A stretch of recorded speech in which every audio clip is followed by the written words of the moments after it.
Hello dear students, welcome to the MST CET crash course series.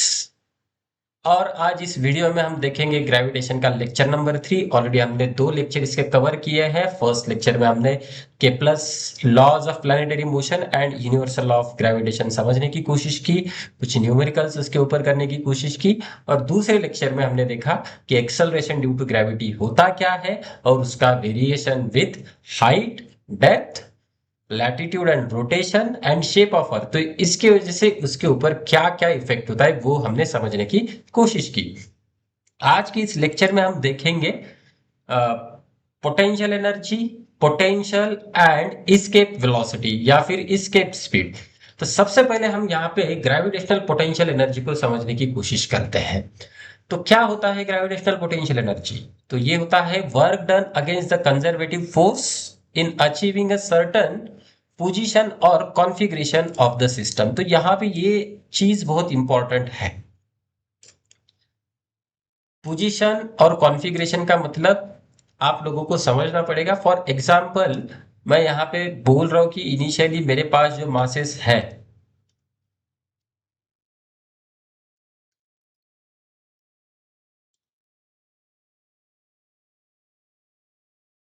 तो देखना यहाँ पे सपोज करना कि तीन मासेस है यहाँ पे, कुछ इस तरह से हमने रखे हैं। अब ये मासेस खुद ब खुद तो आए नहीं होंगे, कोई ना कोई इसको लेके आया होगा, मतलब उसको उठा के वहां पे रखने के लिए कुछ ना कुछ वर्क डन किया गया होगा। सपोज करना ये उनका एक कॉन्फ़िगरेशन है, तो इस कॉन्फ़िगरेशन को मैं तोड़ने वाला हूँ कुछ इस हिसाब से। तो ये बन जाएगा मेरा M2, ये M3, ये M1। अब देखना, इन तीनों मासेस में फोर्सेस लग रहे हैं, ग्रेविटेशनल फोर्स। फॉर एग्जांपल अगर M1 को कंसीडर करें तो M2 खींच रहा है और M3 भी खींच रहा है। अगर मुझे इस M1 को यहाँ पे लेके आना है तो मुझे इन दो फोर्सेस के अगेंस्ट काम करना पड़ेगा। और यहाँ पे फोर्स कौन सा है? तो वो कंजर्वेटिव फोर्स है। और यही और इसी प्रोसेस में जो वर्क डन होने वाला है ना, that work done will store as a potential energy. ठीक है, तो कॉन्फ़िगरेशन का मतलब यहाँ पे समझ लेना, कॉन्फ़िगरेशन का मतलब होता है डिस्ट्रीब्यूशन ऑफ द पार्टिकल्स। ठीक है, तो हर सिस्टम क्या करता है, खुद को इस तरह से कॉन्फ़िगर करता है सो दैट उनके पास कम से कम पोटेंशियल एनर्जी हो।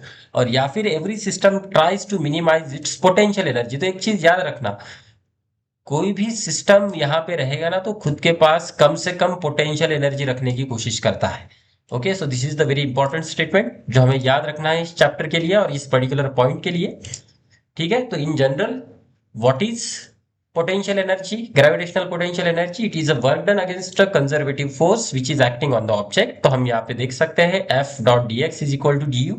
अगर हम इसे सॉल्व करने की कोशिश करें तो मुझे यहाँ पे मिल जाएगा G capital M small m in bracket 1/r initial minus 1/r final. तो कैपिटल M क्या है, एक एक एक एक चीज समझने की कोशिश करते हैं। कैपिटल M रहेगा मास ऑफ प्लैनेट यहाँ पे, स्मॉल m रहेगा mass of object,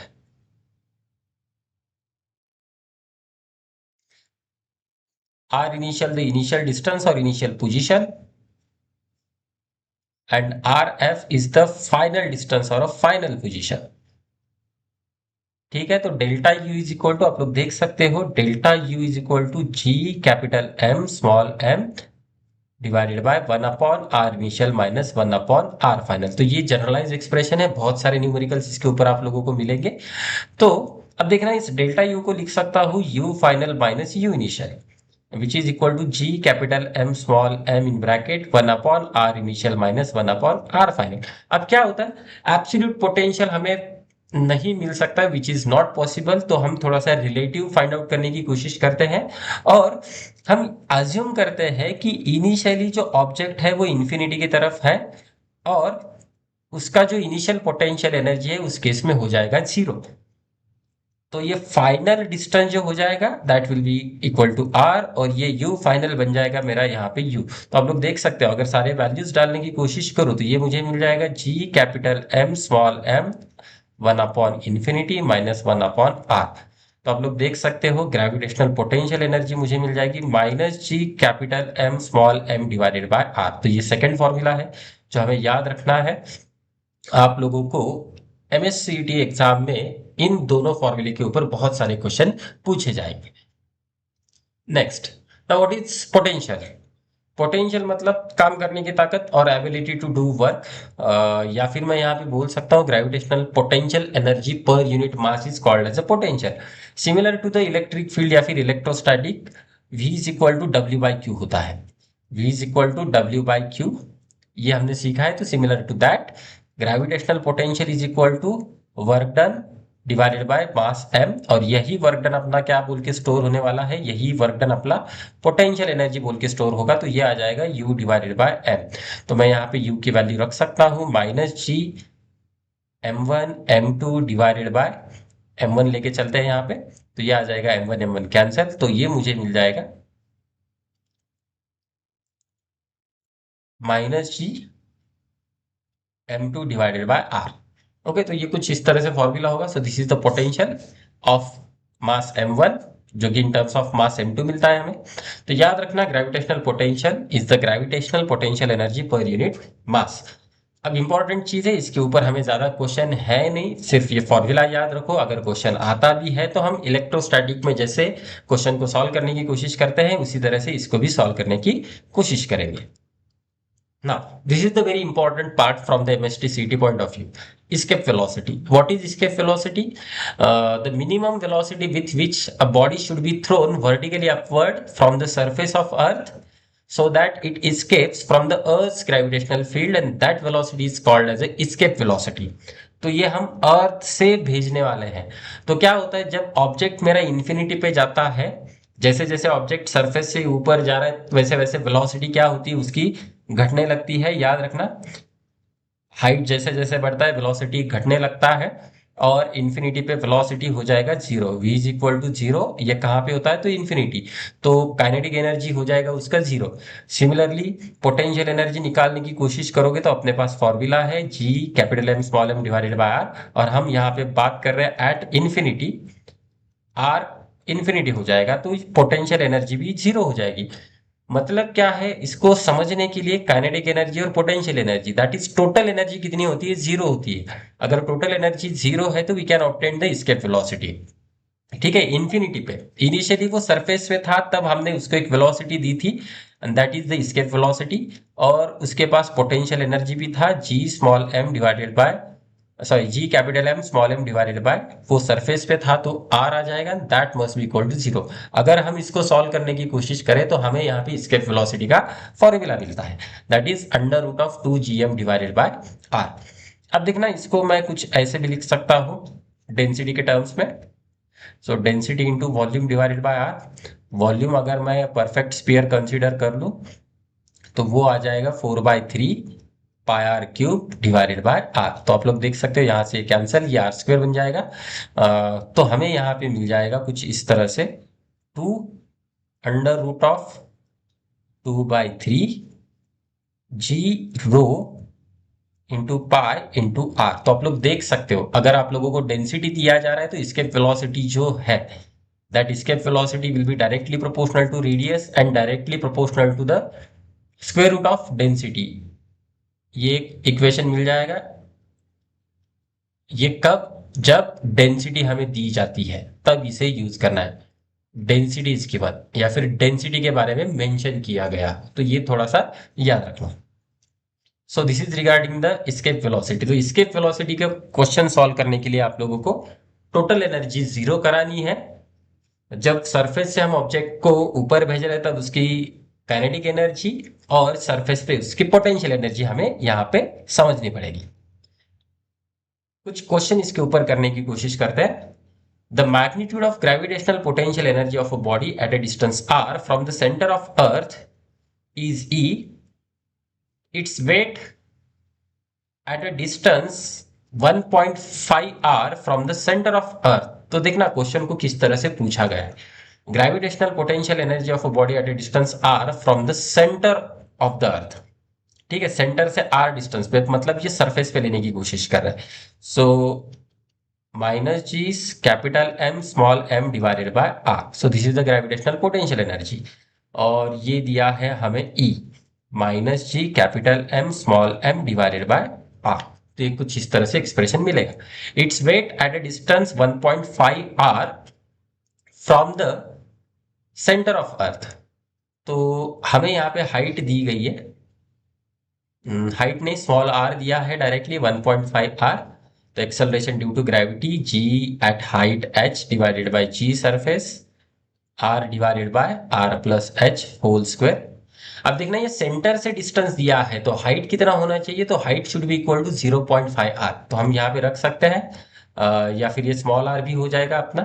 so this is small, sorry R plus H की वैल्यू हमें दी गई है, तो ये आ जाएगा R divided by 1.5 R whole square. तो ये कैंसिल आउट हो जाएगा, ये बन जाएगा 10/15 स्क्वायर। तो इसको मैं लिख सकता हूँ 2/3 स्क्वायर, या फिर ये बन जाएगा 4/9। ठीक है, तो वेट हमें पूछा है, एक्चुअली वेट पूछा है मतलब जीएच पूछा है इन टर्म्स ऑफ ई। तो अब थोड़ा सा यहाँ पे समझने की कोशिश करते हैं। G surface is equal to G capital M divided by are square आ जाएगा। तो हमें यहाँ से जीएम की वैल्यू मिल जाएगी, that is G surface into R square. यहाँ पे वैल्यूज रख देते हैं, ई इज इक्वल टू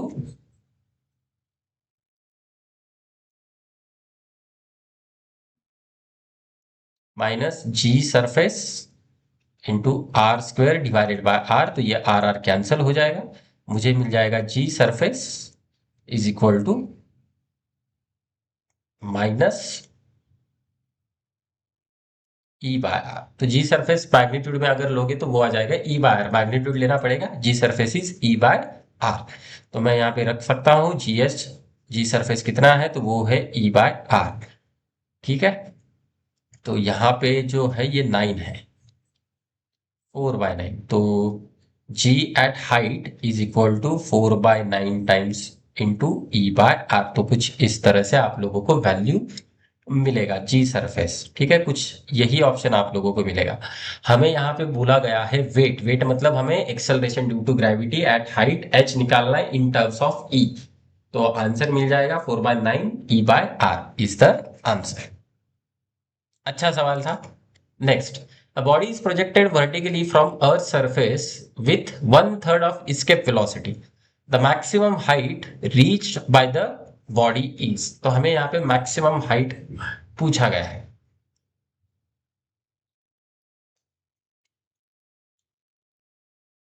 अब ये जो सवाल है ये सवाल बहुत ही अच्छा है। इसको थोड़ा सा समझना पड़ेगा। हमें यहाँ पे एनर्जी कंजर्वेशन कराना पड़ेगा। तो एनर्जी कंजर्वेशन मतलब टोटल एनर्जी क्या होती है मेरी, कांस्टेंट होती है। इस बात को समझो। टोटल एनर्जी मतलब kinetic energy plus potential energy initially must be equal to kinetic energy plus potential energy finally. ये कुछ इस तरह से आएगा। अब थोड़ा सा समझते हैं, डायग्राम भी बना सकते हैं हम। क्या करने वाले हैं, ऑब्जेक्ट को फेंकने वाले हैं, बराबर। कहां से, तो सरफेस से। यहाँ पे ऑब्जेक्ट है, मैंने ऑब्जेक्ट को फेंक दिया है and that is equal to the escape velocity that is V by 3। यहां से हम ऊपर भेज रहे हैं। अब जब ये मैक्सिमम हाइट पे जाएगा, ठीक है समझ लेना, जब ये मैक्सिमम हाइट पे जाएगा तब उसकी वेलोसिटी क्या होगी, 0 हो जाएगी। सपोज करो कि इसका जो मैक्सिमम हाइट है वो h, मैक्सिमम हाइट कितना है उसका h। तो इसका मतलब क्या है, फाइनल काइनेटिक एनर्जी यहाँ पे क्या होगी, एट मैक्स हाइट वेलोसिटी 0। इसका मतलब के ई फाइनल कितना हो जाएगा, 0 हो जाएगा। और पोटेंशियल एनर्जी फाइनल कितना हो जाएगा, तो वो हो जाएगा minus G capital M small M divided by total distance from centre. तो टोटल डिस्टेंस फ्रॉम सेंटर कितना है, आर प्लस एच। तो ये फाइनल पोटेंशियल एनर्जी हो जाएगी।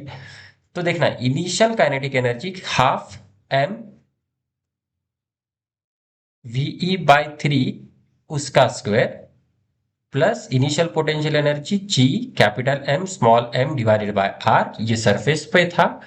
फाइनल काइनेटिक एनर्जी 0 और final potential energy G capital M small M divided by R plus H. तो आप लोग देख सकते हो स्मॉल एम हर जगह से कैंसल आउट हो जाएगा। ये मुझे मिल जाएगा V square divided by 18 which is equal to, ये आगे लेके जाएंगे, G capital M divided by R, G capital M divided by R plus H. ठीक है, तो escape velocity की वैल्यू है अपने पास, escape velocity की वैल्यू होती है under root of 2gm divided by R. So this is the expression for escape velocity। आप लोग देख सकते हो escape velocity का expression 2gm divided by capital R square root में। तो ये वैल्यू हम यहाँ पे डाल देंगे, तो ये बन जाएगा 2gm divided by r divided by 18 which is equal to gm divided by r minus gm divided by r। तो ये आ जाएगा 2/9। आप लोग देख सकते हो r प्लस h, ये gm भी कैंसिल आउट हो जाएगा। तो ये जो एक्सप्रेशन है ना, this will be equal to, ये एक्सप्रेशन मेरा बन जाएगा 1 divided by 9r which is equal to 1 upon r minus 1 divided by r plus h। Rearrange कर लेते हैं, r plus h is equal to 1 upon r minus 1 upon 9r। तो ये मुझे मिल जाएगा 1 upon r plus h is equal to, तो ये आ जाएगा 8/9r। अगर हम इसको उल्टा करें, r plus h is equal to 9r divided by 8। तो h is equal to 9r divided by 8 minus r। तो ये आ जाएगा 9r minus 8r divided by 8। तो आंसर मुझे मिल जाएगा r बाय 8। तो आप लोग देख सकते हो ये जो सवाल है ना, बहुत प्यारा सा सवाल है। बहुत सारे लोगों ने इसको गलत किया था, ठीक है। और ये हमें यहाँ पे एनर्जी कंजर्वेशन यूज करना है या फिर वर्क, चलो एनर्जी कंजर्वेशन ही बोल लेते, वर्क एनर्जी थ्योरम नहीं। अच्छा सवाल है। Next, a body is projected in vertically upward direction from the surface of earth of radius r into space with velocity which is equal to n times of a critical velocity। अब यहाँ पे देखना, n is less than 1, the maximum height from the surface of earth। तो again वही scene है, तो ये आ जाएगा half m n v c square minus G capital M small m divided by r must be equal to minus G capital M small m divided by r plus h। Same question 2024 में भी आया था। तो हम यहाँ पे value रख सकते हैं m n square V C square minus G capital M small m divided by r which is equal to minus G capital M small m divided by r plus h। Small m क्या हो जाएगा मेरा, cancel out हो जाएगा। Critical velocity की value रख सकते हैं which is equal to 2gm divided by r minus gm divided by r which is equal to minus gm divided by r plus h। तो gm क्या होगा मेरा, कैंसिल आउट हो जाएगा। ये मुझे मिल जाएगा n square divided by 2r minus 1 upon r which is equal to minus minus 1 divided by r plus h। तो थोड़ा सा इसको रीअरेंज कर लेते हैं, माइनस साइन से मल्टीप्लाई अगर करेंगे या फिर 2 से, ये बन जाएगा n square by 2 divided by twice r which is equal to minus 1 upon r plus h। Cross multiply अगर करेंगे, n square by 2 divided by n square minus 2 divided by 2r which is equal to minus 1 divided by r plus h। Minus sign से multiply करेंगे तो ये बनेगा 2 minus n square divided by 2r which is equal to 1 divided by r plus h। हमें यहाँ पे क्या चाहिए, तो हमें यहाँ पे हाइट चाहिए, तो हम इसको उल्टा कर लेते हैं। r plus h is equal to 2r divided by 2 minus n square. So h is equal to 2r divided by 2 minus n square minus r। So just I will take out r as a common, 2 minus 2 plus n square divided by 2 minus n square। 2 cancel हो जाएगा, मुझे मिल जाएगा r in bracket n square divided by 2 minus n square. ठीक है, तो ये कुछ जनरलाइज एक्सप्रेशन है। अगर हम वो प्रीवियस सवाल को समझने की कोशिश करें, n की वैल्यू दी थी हमें 1/3, let's put the value here, क्या मुझे वही आंसर मिलता है? तो ये मिलेगा r 1/9 2 minus 1/9।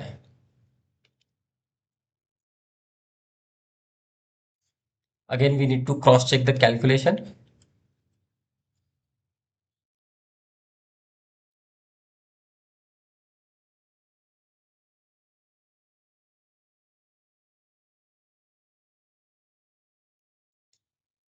कैलकुलेशन चेक करते हैं एक बार। हाँ, तो हमने यहाँ पे गलत किया है, ये जो टू फैक्टर है वो नहीं आना चाहिए था। Just will cross check this one, देखना फिर से।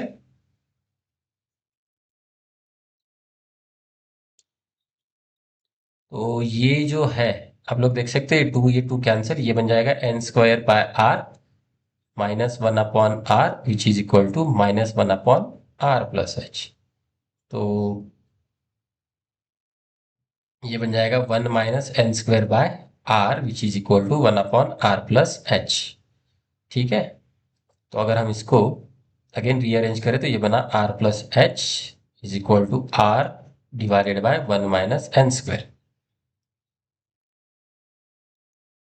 तो ये पूरा कैलकुलेशन जो है अपना गलत हुआ है। आगे just we will make the changes here, कोई प्रॉब्लम नहीं है। सिर्फ कैलकुलेशन में हमने टू फैक्टर अलग से लिया था जो कि कैंसल आउट हो रहा था। So R plus H is equal to R divided by R plus H is equal to R divided by one minus N square, R divided by one minus N square. So H is equal to R one minus N square minus R. तो R common, ये bracket में मिल जाएगा one minus N square minus one, आर ये bracket में आ जाएगा one minus one plus N square divided by one minus N square. तो वन वन कैंसिल, ये मुझे मिल जाएगा R in bracket N square divided by one minus N square. तो हम प्रीवियस क्वेश्चन के बारे में बात कर रहे थे, N is equal to one by three हमें दिया था ना प्रीवियस क्वेश्चन में, वन थर्ड था। तो just will substitute the value. तो हाइट मुझे मिल जाएगा आर, तो एक शॉर्टकट है one by nine divided by one upon one by nine. तो आप लोग देख सकते हो, तो ये nine nine cancel, again you will get the answer R by eight. तो yes, this is one shortcut. If you want to remember this you can remember this. ठीक है, yes, now the answer is correct. हमने उसको cross verify भी कर लिया। A body starts from a rest from a distance r naught from the center of earth. The velocity acquired by the body when it reaches the surface of earth will be, again ये भी सवाल अच्छा है, ध्यान से करना पड़ेगा। यहां पे कुछ अलग डेटा दिया गया है। इस सवाल को जो है हम रेगुलर मेथड से नहीं कर सकते, हमें यहाँ पे इंटीग्रेशन का तरीका यूज करना पड़ेगा, जो डेरिवेशन के स्टेप्स थे। ठीक है, डेरिवेशन के स्टेप्स में देखा जाए तो आप लोगों ने कुछ ऐसा किया होगा, R initial to R final G capital M small M divided by are square into D R. तो यही स्टेप हमें यहाँ पे यूज करना है। So total U potential energy जो है ये कुछ इस तरह से आ जाएगा, फिर माइनस आर नॉट से आर तक G capital M small M divided by are square with respect to D R, कुछ इस तरह से आ जाएगा ये। ठीक है, अगर हम इसे सॉल्व करें तो हमें यहां पे मिल जाएगा वो वाला फॉर्मूला, कौन सा, जो हमने किया था।